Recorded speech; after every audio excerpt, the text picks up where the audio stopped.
I have a lot of questions about the movie, but I have to get this out. I saw a fan casting for you for Rapunzel, and like, also, can we put you in there too for Flynn? I just wanted to get your reaction. A really good Flynn Rider. She is Rapunzel. Yeah, but you have Rapunzel. The swab. Flynn Rider was like my crush growing up. So you're saying I'm your crush? Yes. So yes. Yes, I think he'd make a great Flynn Rider. I'm only in if she's in. Come on. Yeah. You're so silly. Come here a sec. I'm already running late. Please?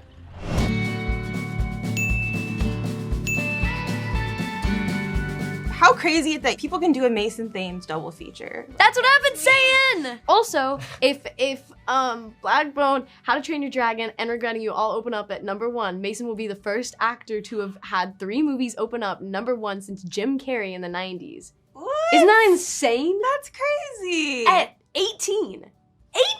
18! God, Mason's so cool. That's very talented. He's very humble, so I have to like walk around and hype woman.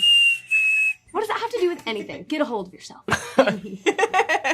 I love that, by the way. You guys are so cute. Okay, I've been asking people about, I love Miller's walls. I'm a huge movie fan. I love his room. What would be on your walls if you could have those exact walls? What movie posters are you putting up there? She has Romeo and Juliet. She's taken some down, but she's had a lot of cool stuff. I very much. The Leo one? Yeah. Yeah.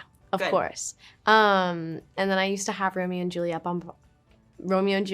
up on my wall. I drank espresso today. Okay, I'm not used to it. I know she's jittery. I've just started drinking espresso on Hunger Games, and it's like, getting me. But Start young. But I used to have Nirvana. I had a Demon Slayer poster on my wall for a minute. I had a Pokemon poster. Yeah. How did I not know about that? That's so cool. Because it was when I was like 15. That's so sick. I used to have like a wall covered in baby animals and like leaves. That's dope. Yeah, I have a lot of posters on my wall right now. I have System of a Down, Green Day, and Romeo and Juliet. Yeah, I have. And you. I have. What do I have? I have a Dak Prescott jersey on my wall. I have baby photos of me on my wall because my parents won't let me take them down. Word. So I just cover them up with a big old flag. They're staying. But if I were to have something, I'd have Spider-Man 2. I'd have Pacific Rim. Why don't I'd you? have The Notebook. I don't know. I haven't really. Do it. I should do it. I'm going to do it. Thank you. When you were in high school or now? Let's do high school. Okay, yeah. Oh, it would have just been all Pearl Harbor posters. Oh, really? Yeah, I mean, there's only so much I can do. I'm a millennial girl. Yes. It was a movie with Josh Hartnett and Ben Affleck. Of course. Because it was that, and then everything Harrison Ford has ever been in. Give me, what's the first one you think of? Star Wars, of course, but then Indiana Jones, because I love archaeology and anthropology. Yeah, it would have been that. What's an obscure one you think of with Harrison Ford? Oh my gosh. Well, I love What Lies Beneath. It's one of the few horror movies that I can watch. That recently. It's excellent. Yeah. So sexy. What about you? I'm going Stand By Me. Of course. I'm doing Fight Club. Yep. Being John Malkovich. Yep. What else? I worked at a video store in 1999, which is like known as like the greatest movie year ever. I'm trying to think of what else came out. Magnolia came out that year. American Beauty, American Pie. Next question. You're like, I'm gonna just keep going. I can keep going. Yeah. I'm 90s all the way. Right. 90s movies, Forrest Gump, Braveheart, Shawshank Redemption, Unforgiven. I mean, all the 90s classics. I love that. Yeah. And I was very lucky that Paramount gave me access to their archive. And so I made a list of all my favorite Paramount movies, and they allowed me to put them all in the movie. And so I was like, thank you. Jack Nicholson's on the wall and Stephen King. I got Stephen King in Pet Sematary. This is my little, my little hate. Yeah. So that's kind of would be your wall. Oh yeah, this is my wall. It's still my wall. My workspace, That's a fun idea though, to have it more be a mural, because it's really your own. It was just when I was a kid writing or thinking about movies, you want to surround yourself with the things that inspire you. So it's like I'm mostly surrounded by books and music and movies and things like that. And that's pretty much all I've ever cared about, are those things. I would never buy a sports car or a mansion, but I'll buy a billion books, Right. It's always interesting to hear about the involvement of the author when their vision is being, transported. Right. What was Colleen Hoover's involvement here? Very minimal. It's luckily, the producer that brought it to me is a guy named Brunson Green who did The Help. And he's like my favorite producer I've ever worked with. Like, he is awesome. And so the two producers that he worked with on this movie, Flavia and Anna, knew Colleen. And so they are in the book world, and Anna wrote all those after books. So she's known Colleen for many years through that. So it's like, I was able to keep a nice sort of remove from all that, and they did that. And again, I wanted nothing but for Colleen to love the movie, which she did, which was the biggest, like, whew, you know? Yeah. But she had had such a tumultuous time on that last one. I just wanted her to have a good experience, and I didn't want to inundate or bother her or vie for her affection. So I really thought about that a lot, was giving her space and just going to make the movie. I didn't really need anything from her. I had the book, you know? Right. So, yeah, and wonderful. I'm sure she's great, but I just wanted to kind of keep a distance from all that stuff. How important was the book to you guys? I had it. We hang on every word. Yeah, we embraced the script just as much as we did the book. Like, it was, that was the most important thing we wanted to do justice to the book and for the fans who love it so much, because we are fans as well. So everybody gave it 110% to the book and had the book on set every day. She did. She had her little notes, and she'd flip through it, and we'd go through some scenes. And she would talk to Josh, the director, and be like, "Hey, there's this thing in the book that I'd like to add." And he's like, "Of course, let's do it." And it was great. And I'd sit there and just be like, "Yeah, me too. I think that's a great idea." Yeah, I love that scene. Yeah, I love that. Well, what's one of the things you added, Mckenna? Do you remember?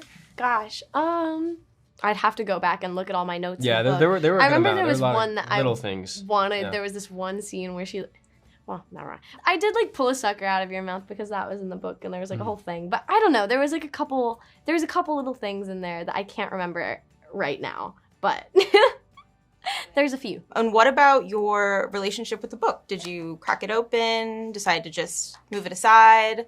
No, I didn't want to let it cloud what was on the script. And I've done a few movies that are based on books, and I find it's easier just to. Sometimes I take that back. There's been some books that I've read that were based on true stories, and I've read those. But this just felt like I was doing what I was doing, and I wanted to listen to Josh, how he wanted it. I thought we would be one big happy family forever. But the universe had other plans. Well, I was wondering how cathartic it was to wreck a car and egg a painting. Extremely. Oh, yeah. It's because I don't I don't know. There are people that are wired like this, and they're probably more emotionally healthy than I am. But I don't express anger in that way. Like, physically, it's more of like a biting meanness, and then like quiet solitude, which I think is more chilling and waspy in general. And so it felt great, and it's something I should continue doing. Like, I think rage rooms exist for a reason. Right. Mason and Mckenna went to a rage room. They did? Yeah, just like you get like all these weapons. Yeah, you wear goggles. You just wail on like an old TV. Sounds nice. Yeah. Yeah, I'm not like an angry person, so I feel like I'd just be like, eh. And they'd be like. So I was worried about that, but I got so pulled into it that I hurt myself doing it. Like, that scream was improvised. Like, it was just sort of like, it really just started to come out, and I was like, okay, like, you looked a little scared. Everyone was like, interesting. Yeah, didn't see that coming from her. That's what you want out of that scene, I feel like. Yeah. Well, you guys get to play teenagers. Mm-hmm. Yeah. Can you talk about, I heard also from Mckenna, we had a previous interview with her where she said you kind of had a lot of different, there were like some early wig situations. Sure. Yeah. I was like, whose like teenage son is on set? And I'm like, that's Dave Franco. I'm like, oh my God, like it was like a jump scare. Can you guys talk about like the process into getting into what we arrived to? Yeah. Mine was short, side bang. Now it's your turn. There was a wig situation that was supposed to be kind of based on how I looked in like my early 20s, where I had this like kind of long I feel like Josh found a photo of you that he just got stuck on. It was my first headshot, and it's this really incredible. Long swoopy thing going on.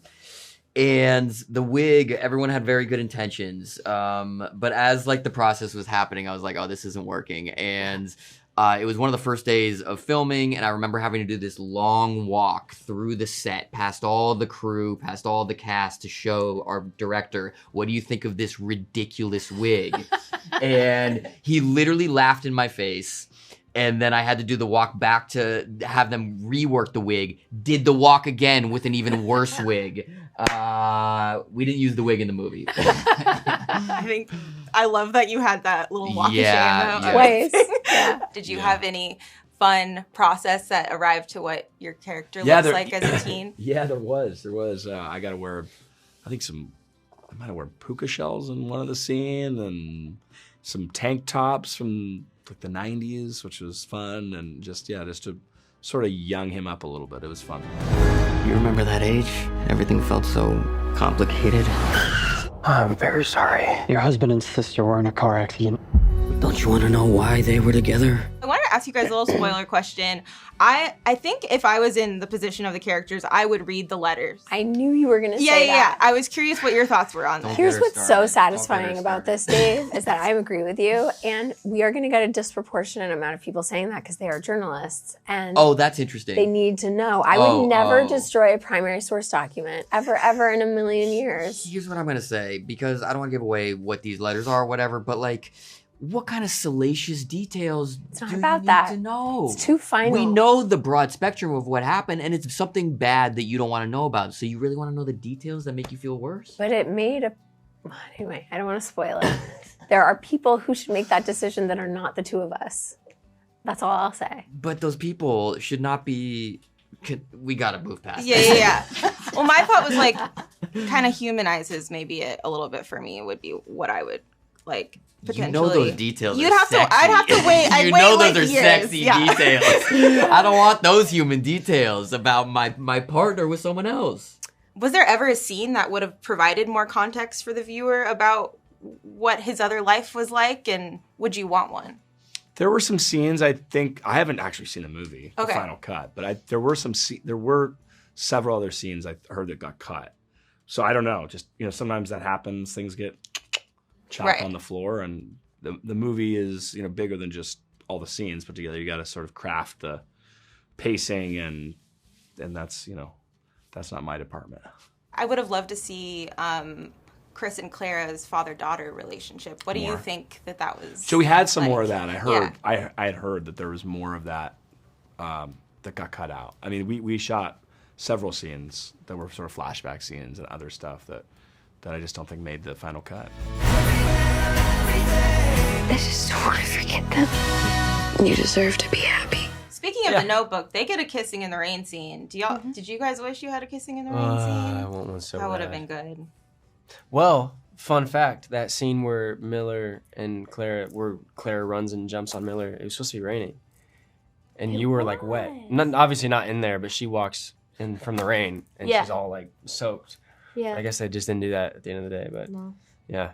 You guys shot that and... No. It just ended up, they did that for Morgan. Morgan was had all the dramatic rain. So I guess they got the cool kiss whatever. Kiss in the rain, whatever. We just had to make out in a public movie theater.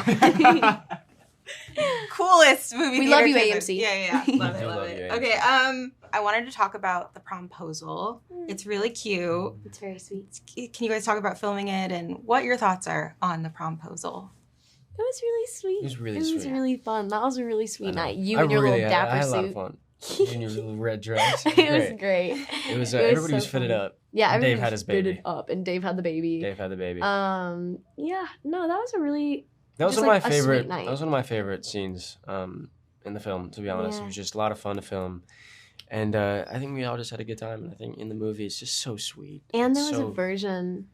I don't know if I ever showed you it because I saw it. I saw it. Yeah. There was a version of the Promposal where it's like the Promposal video, and they were like, "What?" There was like a version of it where they asked us if we had like any fun videos from our personal life, and so we like sent them over to Josh, and he like cut it all into the Promposal video, and it was really sweet. It was really and it like made me cry because like, it's I know I was with you, and we both did. I know it was really great. sweet. Yeah. But then it didn't end up making the final cut. But it's just like there's so many like special little parts and bits and pieces of that scene that were very lovely. No regrets, right? Everywhere, everything.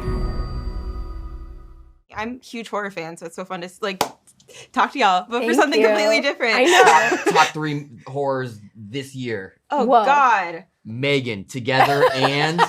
Weapons. Okay. Good top 3. Good top 3. I love I've Megan seen too. all of those. I feel very proud. I was going to ask true. you guys, like, can we do like I feel like a double feature with this, and Regretting You would be like... I'm going to do you one better. I've thought this through. I just did a movie called The Shitheads, and I play a dirtbag with a disgusting facial hair, neck tattoo here with a bird saying "Who farted?" You can get the gist of who this guy is. I've already superimposed him on my face on the Regretting You poster. It's a good movie. It's a chilling movie. This psychopath coming after this beautiful family. We're going to do a little crossover thing. Yeah. That really changed. Yeah, that's... Yeah, I'll show you after the interview. Amazing. And I love that the look on my face is sort of like, I'm intrigued by this. You're still intrigued. Yeah, they're still romantic. Yeah. And them in the middle just makes so much... I'm dead.